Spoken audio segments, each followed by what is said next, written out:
बारिश के बाद की ठंडी शाम थी। पाकिस्तानी गांव की कच्ची गलियों में मिट्टी की खुशबू फैली हुई थी।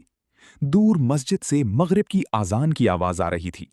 एक छोटा सा मिट्टी का घर, टूटी हुई छत और बाहर बैठी थी 10 साल की मासूम बच्ची आयशा। उसके कपड़े पुराने थे, लेकिन चेहरे पर सुकून था। घर के अंदर उसकी अम्मी चूल्हे पर आखिरी रोटी बना रही थीं। अम्मी ने उदास होकर कहा, आयशा बेटी, घर में बस थोड़ा आटा बचा था, ये आखिरी रोटी है। आयशा मुस्कुराकर बोली, कोई बात नहीं अम्मी, अल्लाह बड़ा करीम है। तेज ठंडी हवा चलने लगी।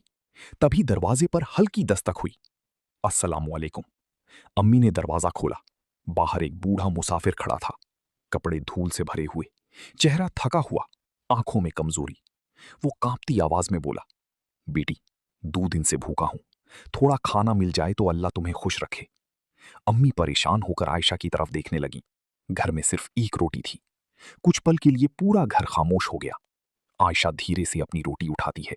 वो रोटी को देखती है, फिर मुसाफिर को। उसके छोटे भाई की भूख याद आती है, अपनी अम्मी की परेशानी याद आती है, लेकिन फिर वो मुस्कुराती है।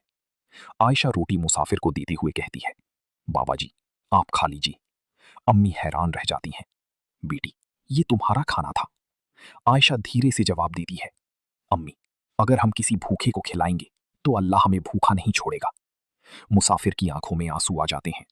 बूढ़ा आदमी कांपते हाथों से रोटी खाता है। खाने के बाद वो आसमान की तरफ हाथ उठाता है। या अल्लाह, इस बच्ची के घर में ऐसी बरकत दे कि कभी कमी ना आए। फिर वो मुस्कुराकर वहां से चला जाता है। आयशा खिड़की से उसे जाते हुए देखती रहती है। तेज हवा चलती है और आसमान में चांद निकल आता है। उस रात घर में कोई खाना नहीं था। छोटा भाई रोते हुए कहता है, अम्मी, भूख लगी है। अम्मी उसे सीने से लगा लेती हैं। आयशा चुपचाप आसमान की तरफ देखती है और दुआ करती है, या अल्लाह, हम पर रहम फरमा। बारिश शुरू हो जाती है। छत से पानी टपकने लगता है, लेकिन आयशा के चेहरे पर फिर भी यकीन था। फज्र की अजान के बाद दरवाजे पर जोर से दस्तक होती है। अम्मी दरवाजा खोलती हैं और हैरान रह जाती हैं। दरवाजे के बाहर आटे के थैले, चावल, दूध, फल और बहुत सारा राशन रखा होता है। पास में एक छोटा सा खत भी था, जिस घर में भूखे को खाना मिलता है वहां अल्लाह की रहमत जरूर आती है। अम्मी की आंखों से आंसू बहने लगते हैं।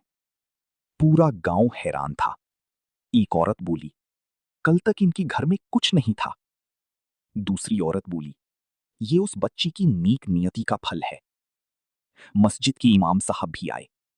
उन्होंने आयशा के सिर पर हाथ रखा और कहा, बेटी, तुमने हमें सिखाया कि छोटा सदका भी अल्लाह की यहां बहुत बड़ा होता है।